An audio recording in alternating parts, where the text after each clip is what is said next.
Hey, I'm Sam Peterson, the author of two books, Trunky, Transgender Junkie, and Sugar, a memoir of craving.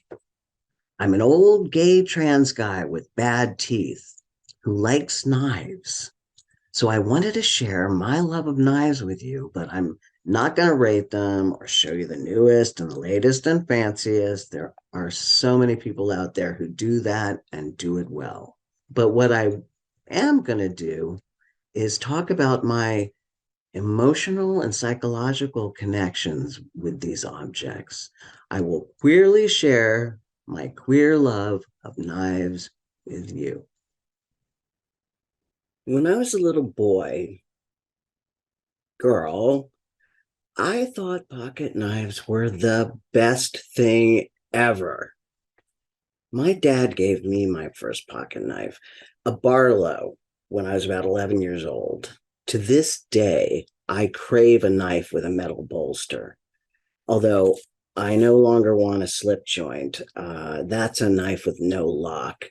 Just as I grew out of the Barlow and into the stiletto, I love a flipper knife with a thumb stud.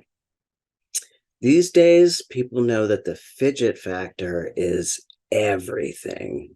To me, at 11, knives were the domain of boys and men.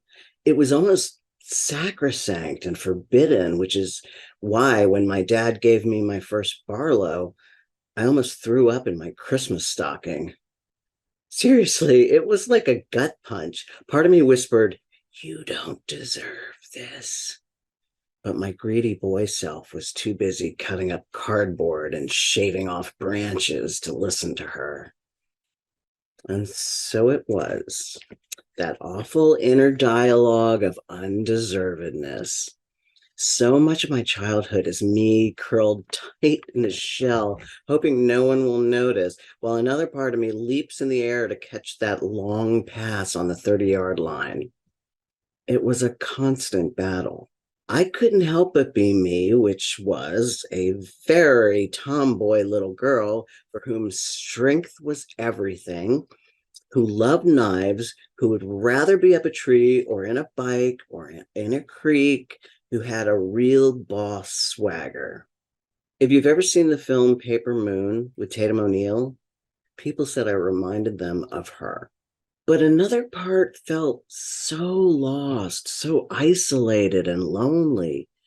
There was one other girl like me in elementary school, Christy, and damn, she was good looking in that way that even 8-year-olds can recognize.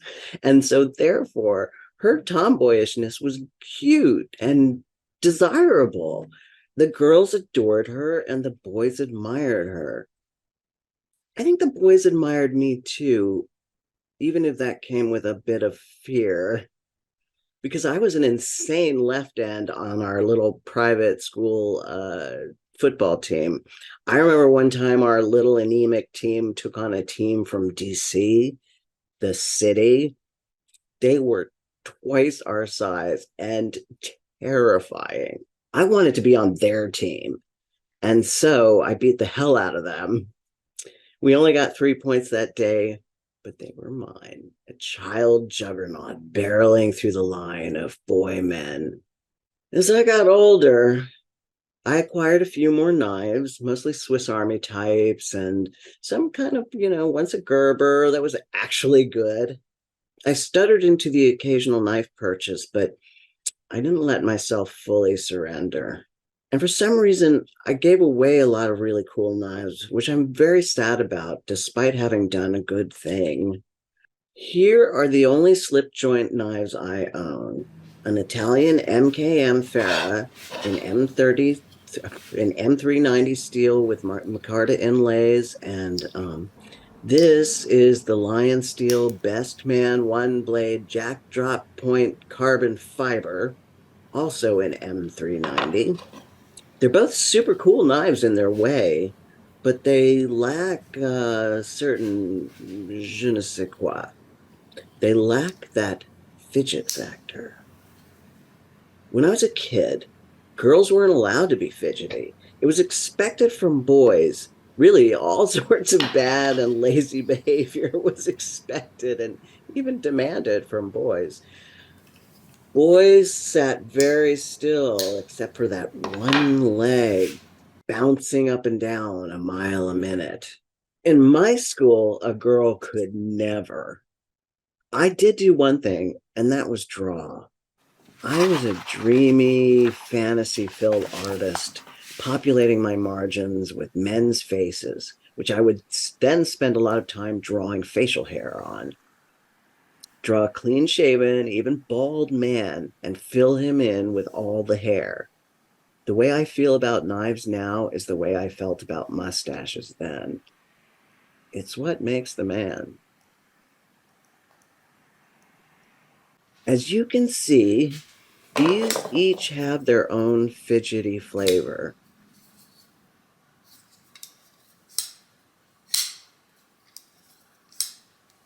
This one I can spidey flick using my middle finger. This is the Kizer Roach, and this one is the Tuya Envy 4. Very different grades of knife. Same pleasure factor. Of course, the Roach doesn't make me stop and gasp, "What a beautiful object!" the way the Envy does. This guy has a button lock on him, so you can just flop the blade around. It gets old quick, but it's fun for a minute. He's the XL Begleiter, the second biggest knife I own. Too big, really, this guy. Look at this guy. Look at this guy. He's like a Joyzy knife. This knife reminds me of the 50s or something, like a greaser knife. It's not a stiletto, but it has that vibe, and it's super fun to deploy. Anyway, I'm still drawing beards on guys. I don't suppose mine'll ever come in nice and bushy and beardy. There's so many things of discontent, so much disquietude. Whether it's facial hair or legislators who are more concerned about entertainers, drag queens, than they are actual people who are actually hungry and houseless in a country where that simply should not be happening. But I digress. Get yourself a fidgety knife. Life is long and it's incredibly short way, and you need something soothing.